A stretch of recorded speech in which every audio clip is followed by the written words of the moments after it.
When you think of this election season, one word might come to mind: trauma. Now, that's real. It really is. We can all agree there's a lot of stress. I know, Tori. Sorry. Let it out, girl. Let it out. No, exhale. don't encourage that. I'm going to encourage that. I think it's good to exhale, Tori. Thank you. Good girl. Okay, so I know that a lot of stress, people are stressed out with both candidates. So do you have the proper tools going into this election to process the future? Well, lucky for you, we've got our favorite mental health expert in the studio with us. He is a Harvard-trained psychiatrist and trauma expert. Everybody, give him a warm welcome, Dr. Frank Anderson. Thank you. It's so amazing to be here. Thank you so much. It was so I gave a big hug. I knew he was coming. I knew his fashion game was going to be on 10. Right? Right? I just talked about it. I was like, is this a Yerman? Okay, we have to ask this. A lot of us, and I'm not saying me, but a lot of us don't feel good about either candidate. There are big problems with both. So a lot of people have written me and say they're feeling actually physically sick. Yeah. Is there a psychosomatic feeling? Is this normal for an election season? It's not normal for an election season. Yeah. It's normal for this election season. Yeah. Like, there is so much going on in the world right now. It's hard to keep up. Cumulative trauma is what I call it. Most of us haven't even recovered from the last election. Right. The courts haven't recovered from the last election.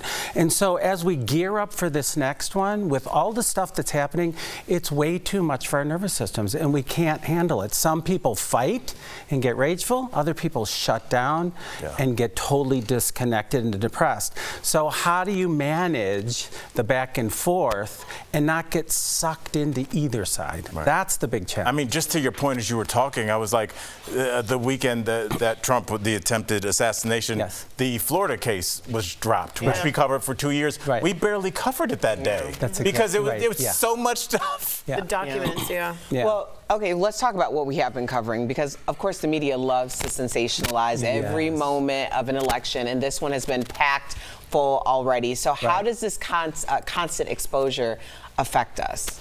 The more exposure we have, particularly to negative events, the more we encode negative events, and the more negative our system feels. Well, we're screwed. Isn't that the truth? Like, how do you say no? We are drawn in to the negative narratives, and then we foster it, and then we foster the separateness. Right? Saying no and setting a boundary is much harder.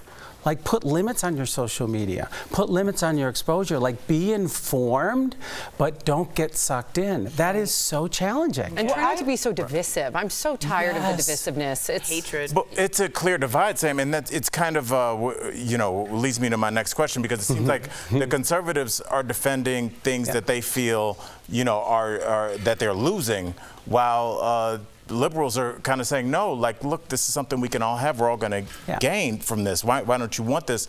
So how do people get so stuck in their ways? People are not going to like what I have to say here. Let me just say that. Welcome to the show. Yeah, great. Yeah, you're right, Al. Each side actually is interested in helping. If you look at their base, that's hopeful.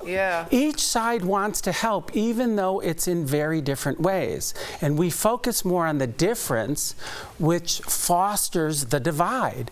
In fact, I wrote in my book, To Be Loved, I had lunch with a neighbor who was at the insurrection. And I'm a gay guy with a husband and 2 kids. Do you know what we talked about? Our trauma histories. Really? We talked about our trauma histories, and we were bonded because of what we went through. He gave me a hug. He's like, could you please sign my book?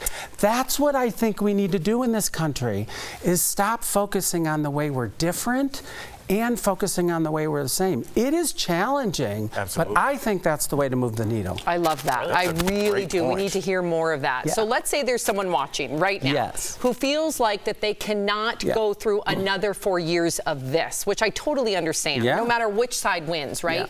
What would you say to them? What advice would you give? First thing really is limit your exposure. Like, that is super hard. When everybody's on their phones and their kids are on their phone, we are causing problems there. Like, regulate what you're being exposed to, can you focus on something positive instead of something negative? That's another thing. There's a lot we do have control over. There's a lot that we can focus on because that energy helps us be with the difficult better.